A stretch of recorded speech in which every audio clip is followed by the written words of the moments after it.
kui ma loen täiesti esimest lauset riigireformi tegevuskohas, siis see ütleb, et valitsuse eesmärk on muuta riigi valitsemine lihtsamaks, avatumaks, uuenduslikumaks ja paindlikumaks. Selle ülesande eelduseks oleks justkui, et riigi valitsemine täna on keeruline, suletud, vanamoodne ja paindumatu. Et meil on siin maavanemad, tervelt 6 tükki.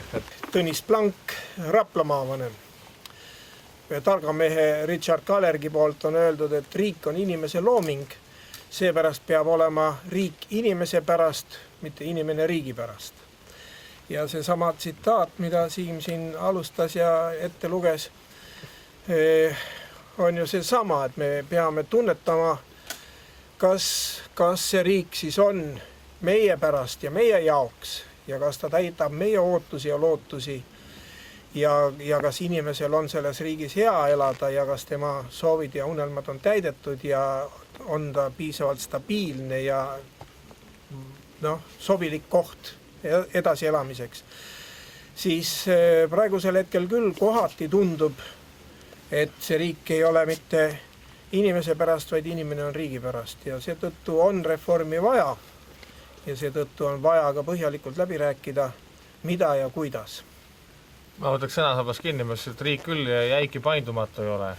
Et Järvamaalt Aloasmaa Järvamaavanema seisukohast vaadates riik on nõtke välja nagu Usain Bolt.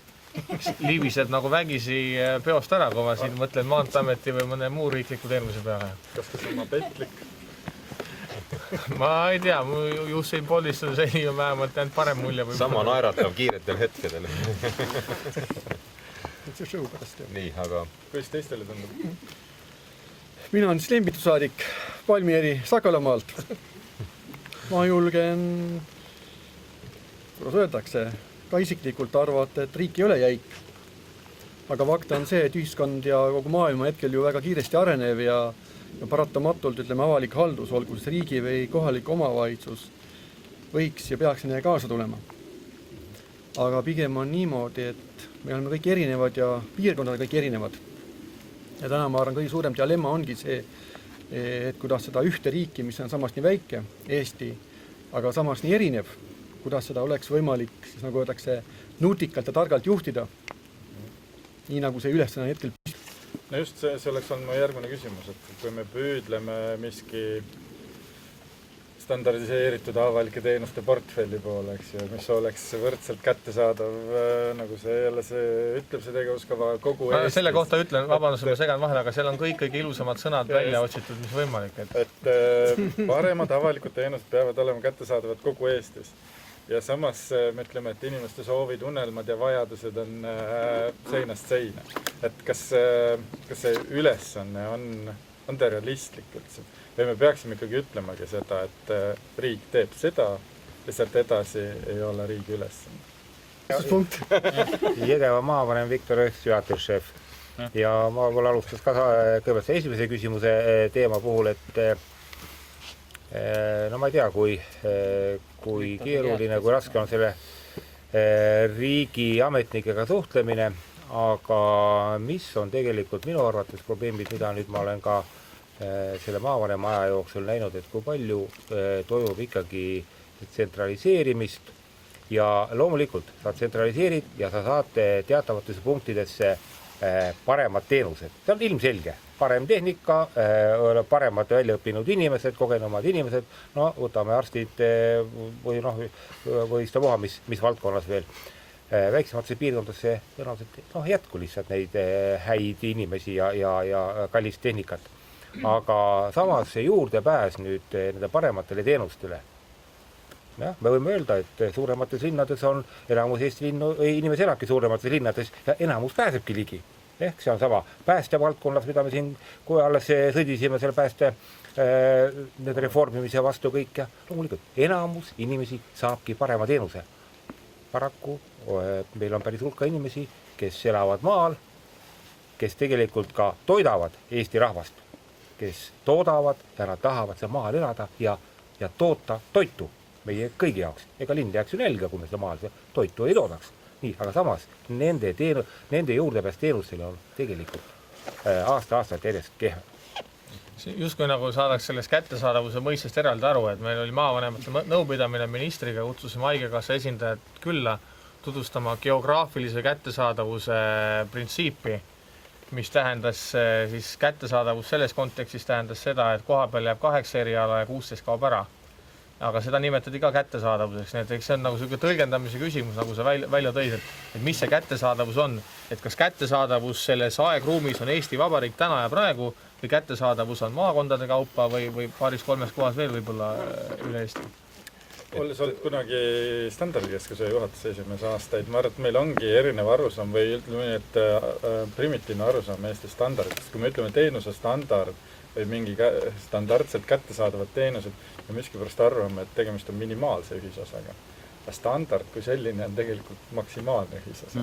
Kokkuleppe selles, milles me maksimaalselt suudame kokku leppida. Et võib-olla see ülesanne peakski olema selle maksimaalse ühisosa otsimine, mitte minimaalselt otstarbekalt korraldatava ühisosa otsimine. Ei no selge, tähendab, et ega hea teenuse hoidmine enamiku Eesti inimeste jaoks, see maksab. Me ei saa lähtuda sellest, et Eesti riiki peab kogu aeg optimeerima ja järjest rohkem paned vastutusega inimese peale. No õige, igaüks meist peab ka vastutama ja tegema ka enda poolt maksimaalselt. Seda, et hoidma ise oma tervist ja panustama ühiskonna ellu ja kõike, aga no lõpmatuseni ei saa seda teha. Aga siin on need neeme tahab ka kohe võtta, aga ma räägiksin et see ikka läheb meil kärajate moodi. See läheb ikka kärajate moodi ära. Aga mul on hea meel. Me sisse ja siis ongi kärajad. Mul on hea meel, et me oleme kokku saanud ja tegelikult neid mõtteid vahetame, aga Pärnumaa poolt võib-olla sellised mõtted, et alles hiljuti me tähistasime oma 25. aastat taasiseseisvumispäeva. Ja võib-olla on tõesti see hetk ja aeg vaadata tõsiselt näkku enda piirkondade peale, omavalitsuste peale, me julgesime juba vaadata mingid kriteeriumid kehtestada, aga ka sellised riigistandardid või ülesanded, mida me peaksime toimetama siis eri piirkondades, maakondades, ükstapuha, kuidas me nimetame, aga võib-olla on see aeg, kus me peaksime julgema öelda, et need on need riigi asjad, mida riik toimetab siin piirkonnas ja maakonnas ja need on need omavalitsuse ülesanded, mida me siis täna ka oleme üle andmas, eks ju, ja kui me need asjad täna paika saame selle haldusreformi ja riigireformi käigus, siis inimesel kindlasti läheb tulevikus lihtsamaks. Alo, sa ei tutvustanud ennast, siin rääkisid juba pikka juttu maha. Ta ütles tegelikult. Et aga kui toib, ma lõikan selle optimeerimise juurde siia vahele, et minu arust see ei saa olla riigireform, kui riigiasutuste ja institutsioonide kulude kokkuhoid veeretatakse kodanike kraesse. Et inimeste jaoks läheb selle mingi teenuse kättesaamine kaugemaks, keerulisemaks ja kallimaks. Kas see ongi siis riigi kokkuhoid? Aga siin on jälle see küsimus või see konflikt, milles seisneb selles, et ametnikkonnal alates Toompeast ja Stenbocki majast on sisend optimeerida riiki. Et riiki optimeerida, sa optimeerid protsessi, kuidas riik oma asju ajab. Ja kus see konflikt tekibki, et tegelikult on neil ametnikel ja poliitikutel on õigus, kes riiki optimeerivad, sest tõesti efektiivsemaks ta läheb. Küll aga mida sealt ülevalt torumuruni süsteemi puhul ei nähta, on see, et kui sa tõmbad üht, teist ja kolmandat teenust kokku, protsess läheb optimaalsemaks.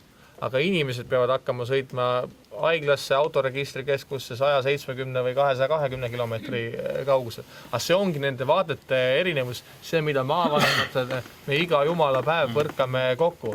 Et tuleb üks torumuruni riiklik ametkond oma mingi sellise poliitikaga ja siis saame laua taga kokku, me küsime, et kas te võtate meie sisendi aluseks, nad panevad käe rinnale, ei võta, küsivad, kas te võtate meie sisendi aluseks, me paneme käed rinnale, et ka ei võta. Siis tuleb kärada. Neeme. Tere! Hello. Mina olen Neeme Suur-Lääne maavanem. See teadmine, et riik kui inimeste ühise toimimine peab kohanema oludele, see on nagu üldlevinud teadus, on aktsioom ja vastu vaielda sellele oleks nagu kentsakas. Et kui me nüüd võtame paralleeli, siis eelmine kord, kui need kärajad siin kokku said umbes 800 aastat tagasi, et siis tõenäoliselt olid tingimused oluliselt teistsugused dokumentide liikumiseks. Ehk siis videosalvestust ei ole säilinud. Ja videosalvestust kahjuks ei ole säilinud. Andmekandja on kaduma läinud. Liivi Hendrik kirjutas teist ülesse. Ehk siis, et keskkond muutub ja riigihaldus peab koos sellega muutuma. Ja kui sa küsisid, et kas riik ongi nüüd praegu paindumatu, kinnine, siis nii ta ongi. Igasse süsteemi, mis on, sest sellest ju sõltub inimeste turvalisus. Ja sellepärast igasse süsteemi on natukene sisse ehitatud selline jäikus. Et muudatused, seda võib ka nimetada stabiilsuseks, et muudatused toimuvad tegelikult pikema aja jooksul, kui toimuvad, ütleme, muudatused süsteemis toimuvad pikema aja jooksul, kui muudatused keskkonnas. Keskkond muutub ära ja siis süsteem tükk aega mõtleb, et kas ma nüüd muutun järgi või ma ei muutu järgi. Ja osalt me peame siis muutma iseenda suhtumist ja osalt me peame ja osalt muutub süsteem, sest selles mõttes väga keeruline. Eesti Post, me kõik vaidleme, kuidas see on võimalik, kuidas on nii, et Eesti Post läheb ära, aga ühel hetkel on paraku teadmine sellest, et kirju saadetakse 90% vähem. Inimesed suhtlevad elektroonilisi kanaleid pidi. Ja see, et on postiljon ja postkontor on lahti, aga ta mooduste jaoks nüüd juba hoopis teise väärtuse, mitte selle, et ma lähen, annan sinna paberkandjal kirja ja meile perele meeldib ka tegelikult postkaarte saada ja jõulukaarte, me saadame siiamaani jõulukaarte, lihtsalt traditsiooni pärast, sellepärast on vahva. Aga see mass on ju tegelikult ju käest läinud, kasumlik osa on sealt see paki saatmine. See paki, kui paki saaks kätte, me enne just rääkisime siin droonimajandusest, et kui droonid hakkavad pakke kätte toimetama, et siis kaob see pakikastide teema ka ära ja valgete väikeste kaubikutega pakkide vedamine ühest Eesti otsast teise. Ehk siis, aga samas see teadmine, et sul on võimalik saada teenust, et see teadmine, et sul on olemas ikkagi riigi esindus koha peal, mis aitab sul suhestuda teise inimesega ja see on võib-olla arhailine ja sellisena ta on pigem nagu rohkem turvalisuse teenus, mitte kui postiteenus. Aga ta on ka sellisena väärtuslik. Või siis võtame ühistranspordi näiteks, et ka ühistransport on meie jaoks paljuski turvalisuse teenus.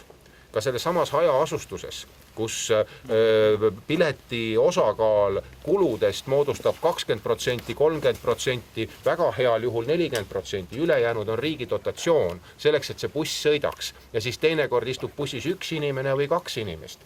Ja nüüd me küsime, et kas me jätkame samal viisil või me loome mingi uue suhtumise, uue süsteemi. Võib-olla me loome sellise süsteemi, et inimene ütleb, et ma tahan poodi sõita ja siis naabrimees viib ta läbi ja siis Uberi süsteemiga äkki toimub riigi poolt maksmine. Või siis, et bussitellimusreisid on, et buss ei sõida iga kord kuskile, vaid sõidab siis, asi muutub, kui sealt keegi peale on tulemas. Me peame muutuma paindlikumaks.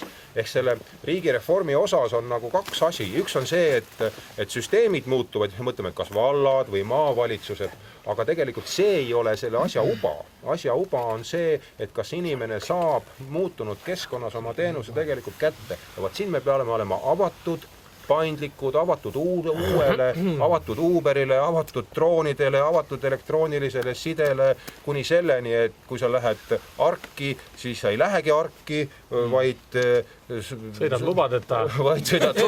Sõidad lubadeta, tellid oma load interneti teel ära, sulle saadetakse interneti teel load koju, sulle saadetakse autonumber ka koju. No ma ei oska öelda. Võib-olla teed pilti oma kereregistri numbrist, no ma ei oska öelda. Ma natuke oponeerin. Aga miks on nii, et meil selleks on vaja riiklikku reformi? Eks see natuke see hoogpäevakutena käib, eks me kõik teeme, kus see riigireform ka algus on saanud. Et on erakonna kontorites inimesed, kes mõtlevad, kuidas valimisi võita, mõtlevad välja nii need asjad, mis riigis päriselt on vaja ära teha, kui ka need asjad, mis kõlavad nagu hästi. Ja siis on kuidagi, ta on niimoodi läinud ka. Aga ühel asjal ma tahtsin nagu Neemele vastu ka vaielda, et ühes küljest, kui ühiskond muutub, elanikkond väheneb, siis jah, riik peab aega kaasas käima olema paindlik. Aga ma ütlen, et riik vajas ka sellist paradigma muutust, et me oleme jube reaktiivsed. et me vaatame, et elanikkond väheneb ja siis me võtame riiklikuks järgmiseks suureks eesmärgiks selle, et iga aasta 1% ametnikke tõmbame kokku. Aga me tegeme reaktiivselt sellega, äkki meie paradigma muutus peaks olema see, et me mitte ei tegele sellega, et ametnikke koondada, vaid mõtleme järgmise rahvusliku suure eesmärgi on seda, kuidas saada ikkagi nii, et sündimuskordaja oleks 2,0 või 2,1.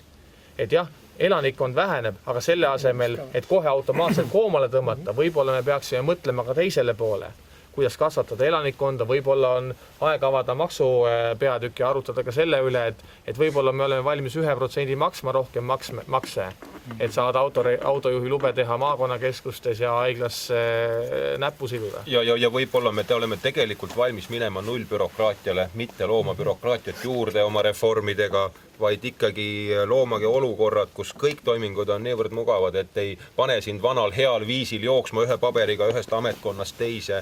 Et noh, aga miks reform? Siimu küsimusele ma vastan, et võib-olla see reformimine on kuskil riigiametitesse nagu sisse kodeeritud, et kui sa oled juba ametnik, siis sa pead reformima, muidu sa nagu ei teeniks oma palka välja. Ja olid ajad, kui meil olid kevadkülvi volinikud, mul on tunne, et ega need volinikud pole praegugi kadunud. Aga võib-olla on ka asi selles, et ilma reformimata ei muutuks midagi, sellepärast et see laisk ja enesekeskne ja muutusi kartev riigiametnik lihtsalt hoiab oma süsteemist 10 küünega kinni ja ilma, kui keegi teda raputaks tooli peal või kuidagi, et siis ta ei otsigi ja tohi tea, et mis nüüd ümberringi on. Et asjad ju toimuvad paljuski adrenaliini peal. Ega me kõik ei jaksa ju ka iga päev rabeleda. Et kui on ikka vaja peenrad valmis teha, siis lähed, teed peenrad valmis ja siis nad on valmis ja siis sa tõmbad hinge ja paned seemned maha ja ootavad, et tulevad üles. Aga iga päev rabeleda niimoodi ei jaksa ju. Samamoodi on reformiga. Et raputatakse süsteemi, aga kõik süsteemid iseenesest tahavad ju ennast hoida pingul ja hoida ennast stabiilsena sellisena, nagu ta on, selleks, et nad püsiksid. Hoitakse kinni ametkondlikud identiteedist. Muutus läbi afekti ainult. Ma mõtlesin, kui Neeme rääkis siin turvalisusest ja ühistranspordist ja olen ennem ka avaliku haldusesse tulin ühistranspordifirmas tööl, kuigi see oli küll möödunud ühiskonna aeg. Et miks on reformi minu jaoks vaja? Ongi võib-olla üks asi see, et seesama buss sõidab. Ja me keegi bussiga ei sõida, tuleb ootamatult välja, kes otsustavad bussisõidu üle. Ja me ei märkagi, et see buss sõidab tühjalt. Ja buss sõidabki tühjalt, sellepärast ta kogu aeg sõitnud. Ja ma julgen väita, aga osaliselt on riigi võib-olla sedasi, et väga palju asjad käivad tühikäigul. Ja ei märkagi seda, et käivad tühikäigul. Jah, see analüüs on väga karm, olen sinuga nõus selle koha pealt, aga seal need ka tühjad bussid võiks rajalt ära võtta. Seda bussi osa seal ei lugenud, aga ma loodan. No ülekandud tähenduses. See buss oli metafoor. Palju iga või on tühju buss. No, et Alo juba siin tõmbas otsast üles selle rahvastiku teema, et meil ju praegu kogu aeg põhjendatakse seda vajadust riigi kulusid kokku hoida ja koomitada sellega, et rahvastik väheneb ja vananeb, suurenevad sotsiaalkulutused ja töötegijaid ei tule, maksutulu ei laeku. Võib-olla peaks siis ükskord ära lahendama selle demograafilise probleemi ja teema, kuidas suurendada meie rahva iivet. Kuidas tekitada noores peres tunne, et ta on valmis seda last või kahte või kolme kasvatama. Ma teadsin, et üks lahend oli seal, see oli üks lahend. Teist abi olema vaatab, küsitame. Üks asi oli, mida seda pidi tegema. Kirjutatud rahvastiku taastega arenguprogramme teadlaste poolt ja kõiki, aga poliitikud ei ole neid nagu tõsiselt üles korjanud. Olukord on nii hull kohati, et tuleb see pool rehkendust vastu võtta ja võtta seda kui vaheetapina, sest ega see 5000 lajatatud malakas nii-öelda, ega see hea lahendus ei ole, aga ta sunnib meid liikuma. Sunnib sellest inertsusest välja, saab aru, et omavalitsuse autonoomia ei ole ka midagi nii-öelda, mis on viimane asi enne, kui tuled ära kustutatakse, mis kinni läheb. Et sellel omavalitsuse valitsemisel peab olema mingi mõte. Tihtilugu ka vaieldakse sellest teemast, kui et omavalitsuse tema teenused, miks te nii palju räägite teenustest, et omavalitsemine põhimõtteliselt ei ole ju mitte omavalitsusele teenuskontor, vaid see on nagu selline kohalikule kogukonnale antud otsustusõigus eelkõige. Kui me koksi vaatame niimoodi. Aga samas sellel otsustusõigusel peab ju olema sisu. tal peab olema mingisugune väljend inimeste igapäevasesse toimimisse. Ja lõpuks, kui su omavalitsus ei ole nii suur, et sinna sisse mahuks kool, või et see ei ole nii suur, et sinna sisse mahuks lasteaed, või see ei ole omavalitsus ei ole nii suur, et sa saaksid elementaarsete sotsiaalteenustega katta oma inimesed, siis küsimus on, et mis väärtus on sellel autonoomial, sinul otsustusõigusel, sinu võimu kandmisel, mis väärtus on sellel sinu kodanike jaoks. Et sellel hetkel me peame selle omavalitsuse moodustama nendes territooriumis, kus elementaarsetes teenustes me hõlmaksime ikkagi selle teenuspiirkonna, kus on mõistlik kooli pidada, mõistlik lasteaeda pidada, mõistlik sotsiaalteenuseid korraldada, mõistlik kommunaalteenuseid korraldada. Ja nüüd sõltuvalt teenustest see teenuspiirkond on laiem ja nii ongi kihiline. Omavalitsus ongi kihiline ja oma valitsemine ongi kihiline. Mingid asjad peavad jääma külaseltsile otsustada, mingid kolmandale sektorile, mingid asjad peavad jääma nii-öelda praegusele valla tasemele, mingid asjad peavad jääma nii-öelda suurema omavalitsuse tasemele, mingid asjad maakonna tasemele ja nii nagu elu on kihiline, nii ka valitsemine on kihiline tegelikult. Ma tooks võib-olla Viljandimaa näite, et kui mul see suur Viljandi vald tehti, armastame rääkida hästi palju ettevõtlusest ja majandusest, mis on ikkagi kõigi meie aluks tähendab. Ja ma tean, kui palju mul Pärsti alas käis ettevõtjad, kes tahtsid suured investorid, tahtsid sinna investeerida. Aga seal veel ümber oli 3 valda ja suur Viljandi linn. Ja selge on see, et tuli Pärsti valda, siis ma rääkisin, minu vald on kõige parem, kõige suurem, mul on kõige parem planeering, see ettevõte peab tulema minu valda, seepärast mina saan lipu püsti panna. Ja ta oli seal mul 2-3 tundi. Ta pidi käima veel 4 kohas, järelikult ühe tööpäevaga ei suutnud käia läbi 5 omavalitsust. Tegelikult see on üks piirkond ja see tööjõud, lõpuks kui see tehas tehti, see tööjõud tuli ju kõik praktiliselt seal samast piirkonnast. Sisuliselt polnud vahet, ütleme, mis valda see tuli. Aga paratamatult see on vürstide ju ABC ja nende vanemate ABC. Ta peab tulema minuga seotud. Ja ma arvan, selle omavalitsuste ühinemise kõige suurem võit saabki olema just nimelt ikkagi suurem pilt ja laiem haare. Ei ole sellised, ütleme, nii palju vürstiriike. Ja ka ettevõtluse arenguks ei ole selline, ütleme, põhjendamatult konkurentsi. Ja täna, kui me suurte investoritega kokku saame, kui mina olen seal, ütleme, on kohalik omavalitsusjuht, ta üks küsimus ongi, mis siis, kui võim vahetub volikogus? No ma ütlengi, et ma olen opositsiooni esindaja, võim võib küll vahetuda, aga see, mis me siin ettevõtluse peal kokku lepime, mis on planeeringud teedud, need jäävad kehtima.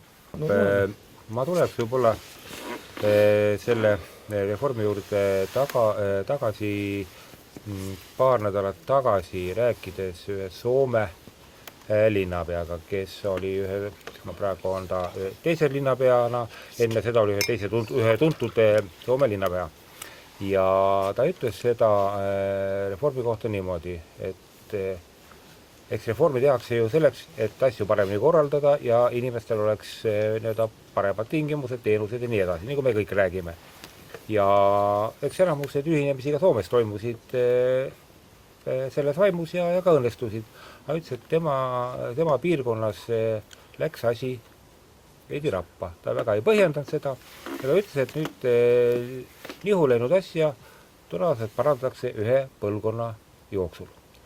Mis ma tahan seda praegu meelde tuletasin, et nende reformide puhul, mitte ainult riigireformi, vaid ka omavalitsusreformi puhul on tegelikult peaks päris palju kuulama ka rahva häält, kuulama kogukonna arvamusi, sest ka Jõgeva maakonnas ma olen öelnud, et meil on vähemalt 3, kui mitte 4 erilaadset piirkonda või regiooni, kus on erinevad mõtteviisid absoluutselt väga suure erinevusega. Ja me peaksime arvestama sellega ka, et seesama kogukond peab saama oma sõna sekka öelda. Ehk tegelikult ega seda diskussiooni nüüd väga palju ei ole, pigem kipub olema praegu kõige muu peale minema saur, kui see, mis ta tegelikult peaks puudutama igat inimest, igas paigas, igas omavalitsuses, kui liitumised toimuvad.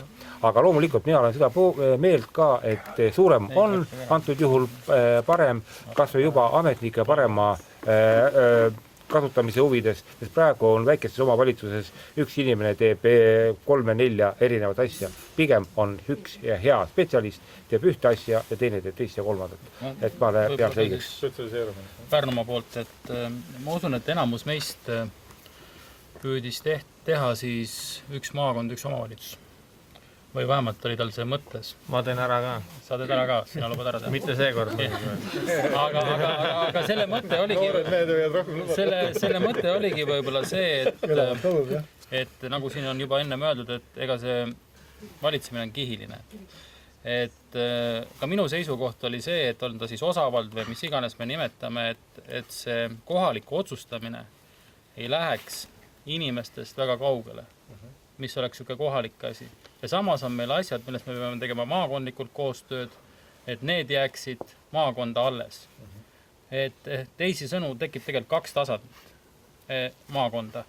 Ja ma usun, et need pädevused, mida ei suudeta täita seal kohalikul tasandil ja mida võib-olla ei olegi mõistlik täita kohalikul tasandil, oleks mõistlik täita maakonna tasandil ja niimoodi me saaksimegi tegelikult seda maakonda ühtsena ja tervikuna edasi arendada, et see oleks minu arust kõige õigem suund on, aga kuna omavalitsustele anti vabad käed, mõni hakkas suisa 5 suunas rääkima, et mõni vähemas, aga täna on jõutud siis sinnamaani, et kui Pärnumaa näide võtta, siis suurem Pärnu on tulemas, et vähemalt tänasel hetkel, et kuskil 63 000 inimest hakkab seal elama.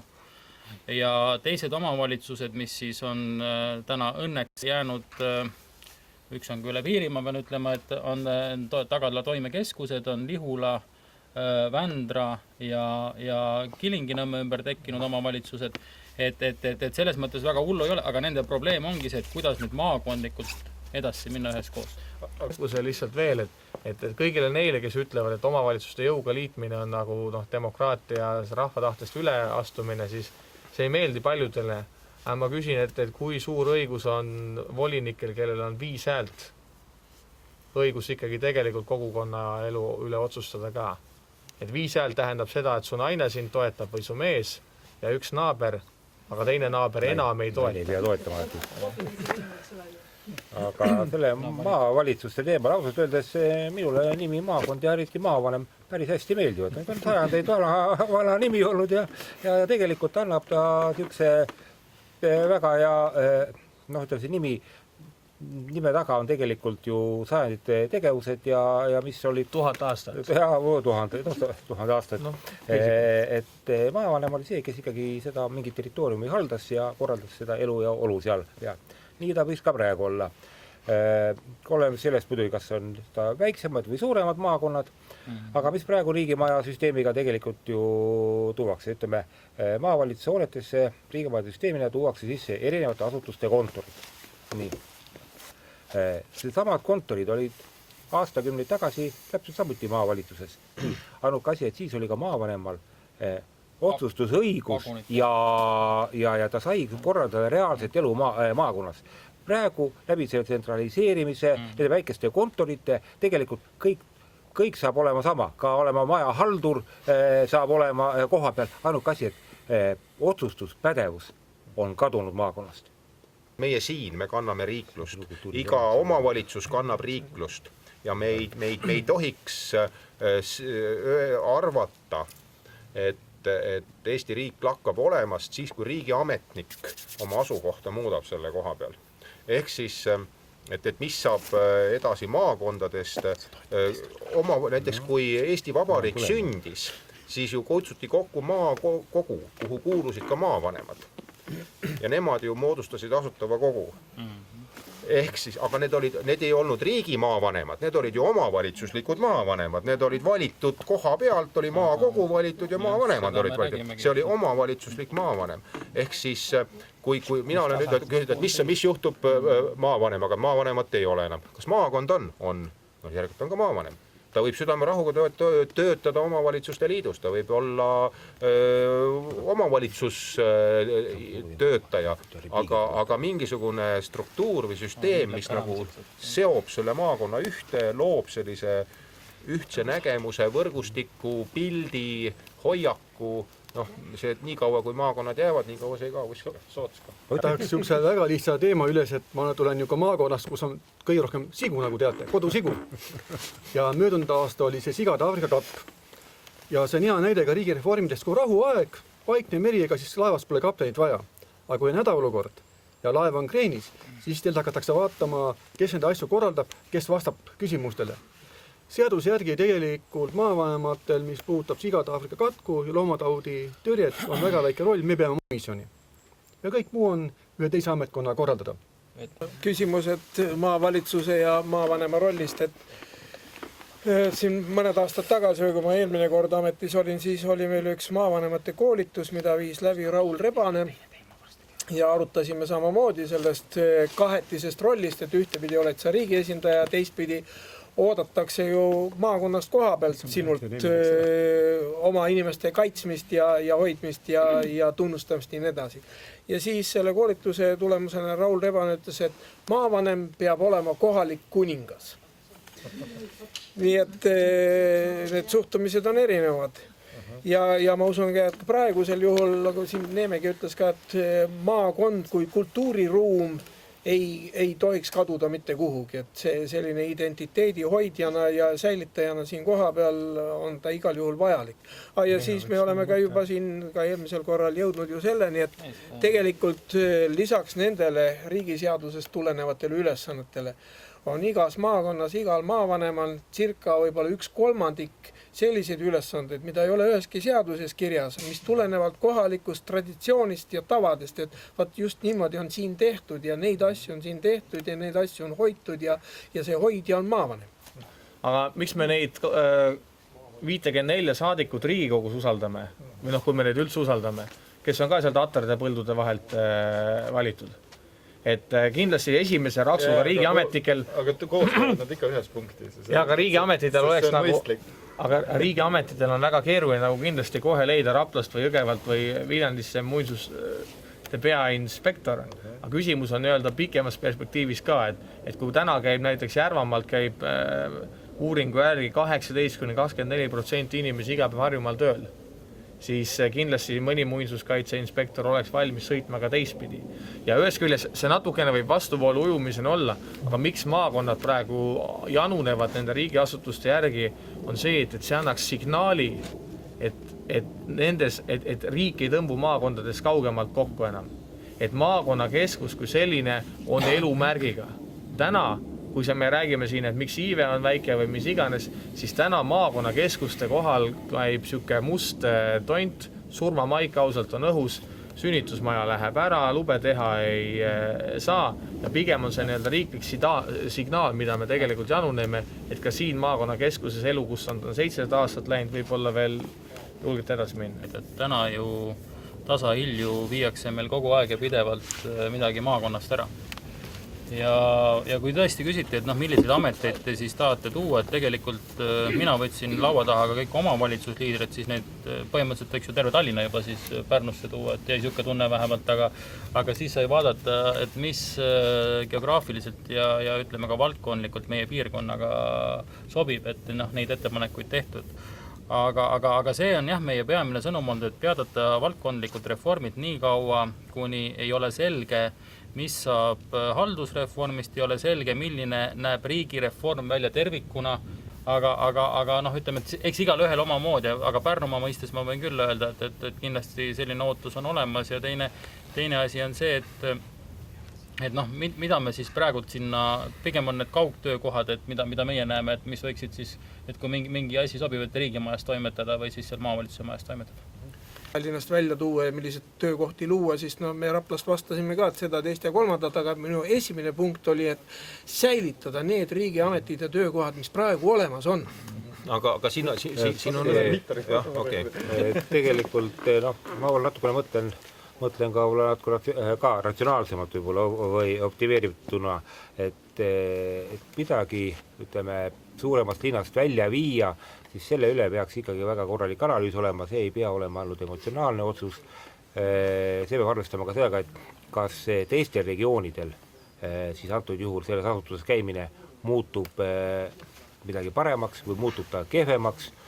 Et sellega peab kindlasti arvestama ja ma tean, et ühte Põhjamaad ka, kus antud sellise asutuste väljaviimine pealinnast tehtigi analoogsed analüüsid ja analüüsi kuulus ka see, ehk nagu siin oli juttu sellest inimpotentsiaalist, ehk tegelikult kas antud asutuse väljaviimine on seal ka jätkusuutlik, kas sinna on võimalik saada inimressurssi lähema 5, 10, 15, 20 aasta jooksul. Et ka sellised analüüsid tegelikult vaja ära teha, et see ei ole päris niisugune eksprompt viimine ja tegemine. Kui iseenesest ma loomulikult pooldan seda, et töökohad, mida meil kogu aeg ära viiakse, et töökohti tekiks maale juurde või maapiirkondadesse või keskustesse. Et ma päris ei saa, ma toon näite, ma mõned aastad tagasi olin Eesti suuruselt teise linna arengukava avalikustamise juures, kus oli saalitäis rahvast ja siis küsiti, et kuidas peaks siis selle linna areng edasi toimima ja edasi minema. Siis ainuke ettepanek, mis saalis tuli ja mida siis plaksutamisega toetati, oli see, et see linna on vaja juurde luua palju riigi ametikohti. Aga lihtsalt Siimule väike remark, et et kas me riigist liiga sõltuvuses pole jäänud, siis ütleme nii, et ega ennast õmblema ja südant opereerima, endale ise lube väljastama, teedeehitusse, talihooled korraldama, need peavad igavesti jäämagi pigem riigi kureeritavateks valdkondadeks. Mind lihtsalt pigem hämmastus see sikene, isegi ma saan aru, avalik teenus, mis asi on üldiselt, aga just see kuidagi siuke retooriline sõltuvus, et kui miski häda on, siis on kohe riik aita, eks. Et nagu 21 sajand kangesti palju ootusi ja lootusi paneme riigi peale või et keegi tark juht meie probleemid esiteks, et ta on need tekitanud ja teiseks, et ta need lahendaks. Reformi ju tehakse, et kas ei või lihtsalt tavaline areng olla. Ehk tegelikult Eestil on olemas ju erinevad arengukavad, on 4 Eesti riigi arengukava, on teema arengukava, iga tuus asjad on olemas, eks. Tohutu raha, tohutu tööjõud, tohutu ajupotentsiaal pannakse sinna hakkama. Nii, mina olen käinud nende riigi arengustrateegia esimestel nõupidamistel, kus on väga vähe otsustajaid koha peal. Nii, ja üks aasta, kui me selle järjekordselt istusime, vaatasime jälle saalis on igast muud rahvast, aga igasugused üllad sõnad käivad, et teeme. Ja siis me teise, praegu enam jälle maavanem, oli varem maavanem, istusime kõrvuti ja arutasime. Ja tema tuli niisugusele huvitavale mõttele. Kuule, aga mis sa arvad? Suur grupp inimesi teeb selle riigi arengustrateegia, siis vahetub uus valitsus tuleb, temal on oma kokkulepe, mida teha, et kas parteiline dokument või riigi arengustrateegia, mis arvad, kumb jääb peale? No kumb jääb peale? Koalitsioonileping, eks ju. Aga seal oligi just teemaks, et eelmine arengustrateegia riigi oma jäi Kalevi alla, keegi sellega ei tegelenud, tõenäoliselt see uus jääb ka, aga me ikkagi teeme teda.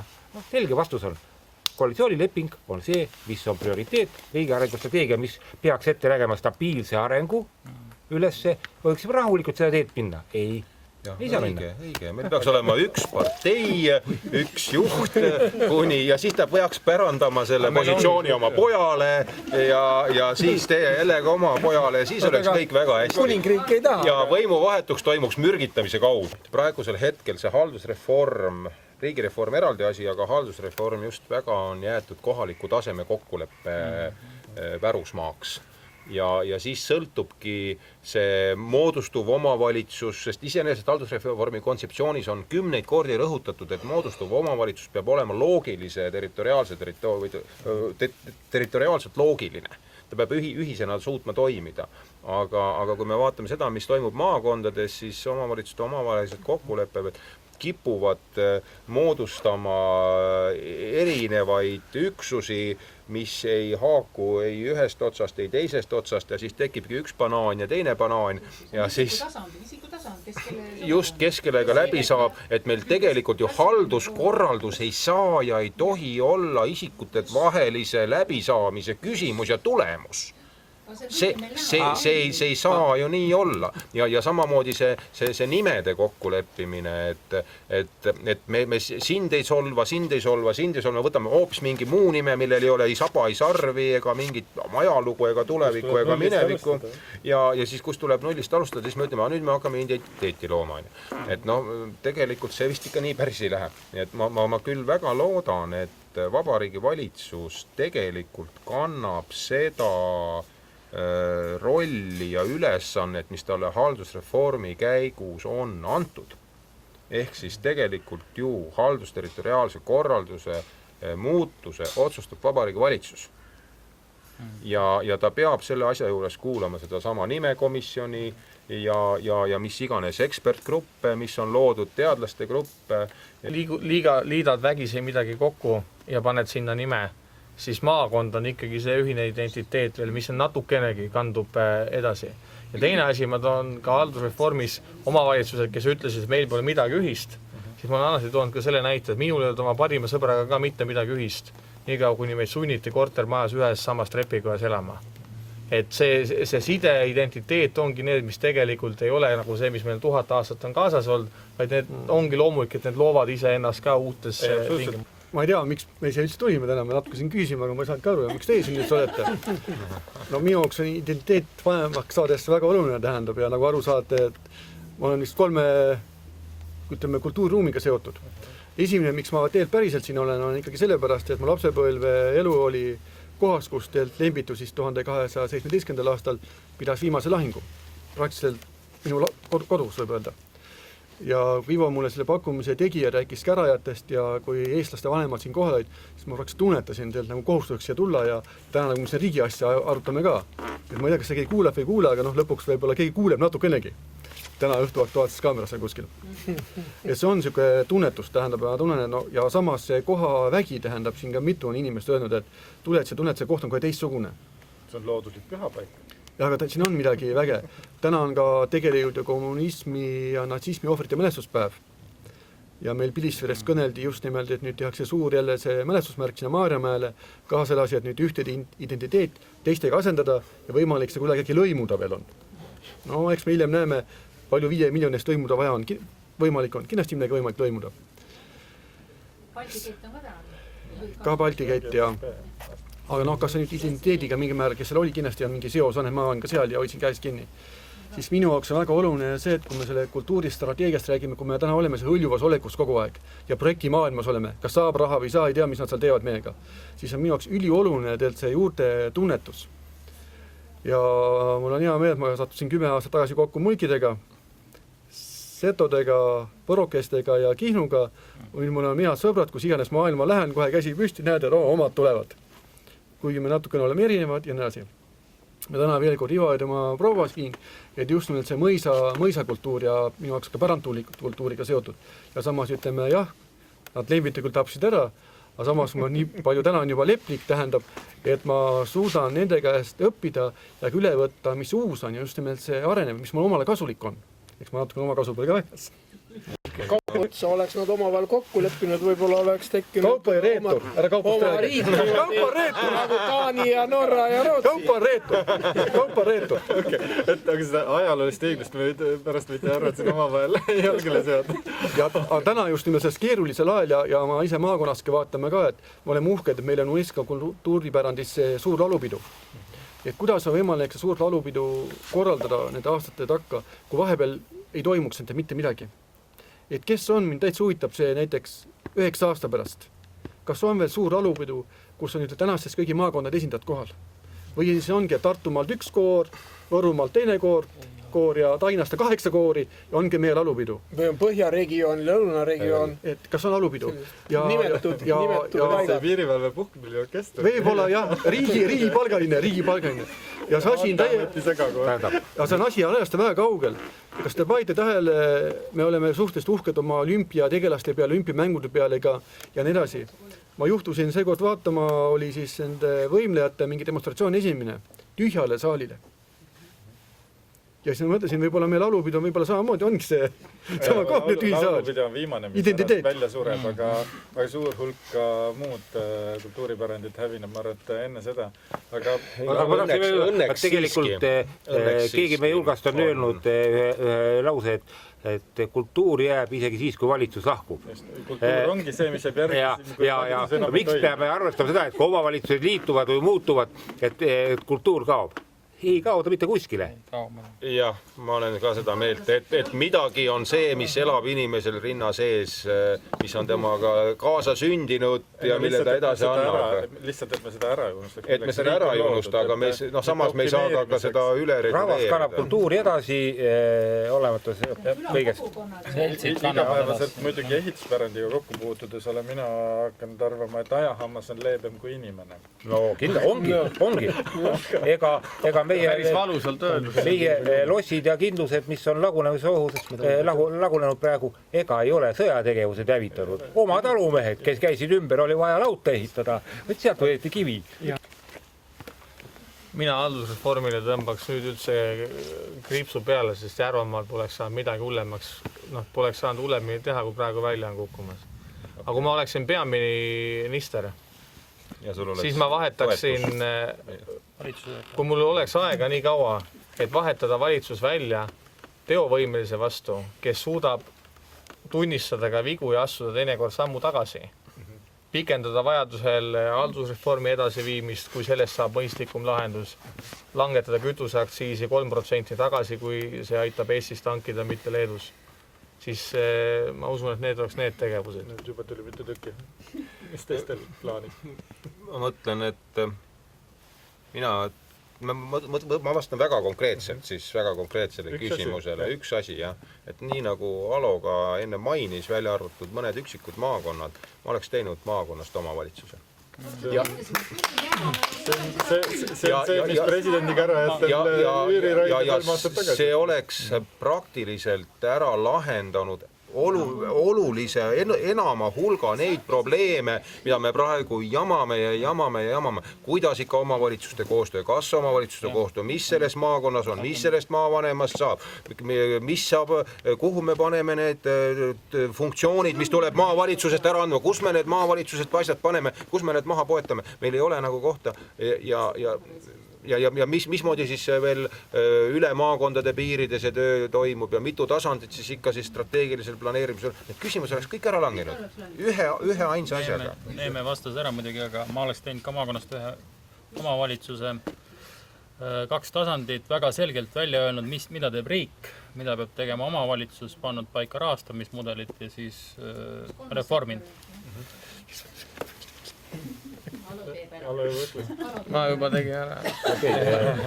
No, mina peaministri tiitlile ei pürgiks, aga mina lähtuks ühe efektiivse riigiasutuse juhi sõnadest, kes meie maavanemate ees käis mõni aeg tagasi esinemas ja kui ta kuulas seal erinevaid aruandeid ja ütles, et meie tegime oma reformi niimoodi. 2 aastat tegi grupp inimesi, grupp tarku päid, tegi hästi pingelist tööd, palehigis. 1,5 aastat tutvustasin ma seda kontseptsiooni oma töötajatele ja sinna sihtgrupile. Nii. Ja nüüd me oleme viimast reformi ellu ja tõenäoliselt minu ametiaeg saab ennem läbi, kui see reform ellu viiakse. Ehk reform ei saa teha üle uisapäisa. Ehk see tulebki viia, tal on etapid paika pandud, täpselt oma tegevused, millal miski asi peab toimuma. Ja ta viib selle, esimene reform on neil ellu viidud väga edukalt, teine reform on praegu ellu viimisel. Väga efektiivselt toimub, väga suur, meid kõiki puudutab. Ja niimoodi oleks ka toiminud. Kuidas see küsimus oli? Nüüd lõhub tooli ära. Kuidas see küsimus oli? Nii kui Maksuametit mainitus tooliga. Vaadake, mida Muinsuskaitseameti peadirektor praegu tegi. See ei ole mälest. Ta võtab kohe need kaitse alla. Kuidas küsimus oli? Miks küsimus oli? Kui sa oleks Taavi Rõivas, mida sa teeksid väljaspool koduveerand tundi? Ei, mul on väga lihtne, ma tooks valitsuse Viljandisse. Sellega muutub kogu maailm. Kutsu Viljandi folgile. Sellest oleks ka abi, kui valitsus käiks korra kuus maakonna keskuses, nii nagu viimati käis Parts vist enne, kui tulevadki meile. Ja tulevadki meile. Ei käi, mulle praegu 6 aasta jooksul korrale siin Ida-Virumaal 500 inimesed sama. Minul on ikkagi see unistus, et keegi võiks, nagu mul see võimalus oleks, siis ma üritaks ise paika saada riigi juhtimise maatriksi, kus on erinevatel tasandil, meil on ju riigi vanem ehk president, Riigikogu, Vabariigi Valitsus, maavanem, vaat see maavolikogu oli kunagi 90ndate alguses, maavalitsus, vallavanem, volikogu, vallavalitsus, külavanem, külakogu ja nii edasi, et määraks selles maatriksis ära iga tasandi ülesanded ja funktsioonid ja rolli, mis ta tegema peab ja ressursi, mis selle tegemiseks vaja oleks, nii inimressurss kui rahaline ressurss ja olekski väga lihtne. Seda pole siiamaani tehtud või? Sul tundub, et on. Kas te teate käsitsi külvamise õpetust? Külimit on sul kaelas, nii, ja siis külvad käsitsi. Mis see õpetus on?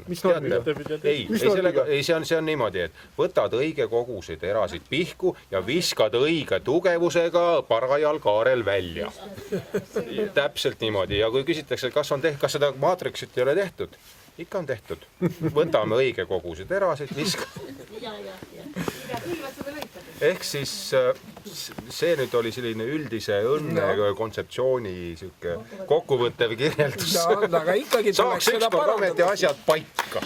Sest ega see oma riigi pidamine ei ole odav, nagu välja tuleb. Ega see ei ole lihtne ka. Kuulge, maavana pakkiga seljad kokku ütled, et ei lõhu need maakondi ise. Meil on seljad koos üldjuhul. Kas te ei saa seda? Me oleme oma kirjalikud arvamised ju ka saatnud. Ei, meil on seljad koos, ma võin öelda ühel. Paar korda me kõhud kokku pannud juba.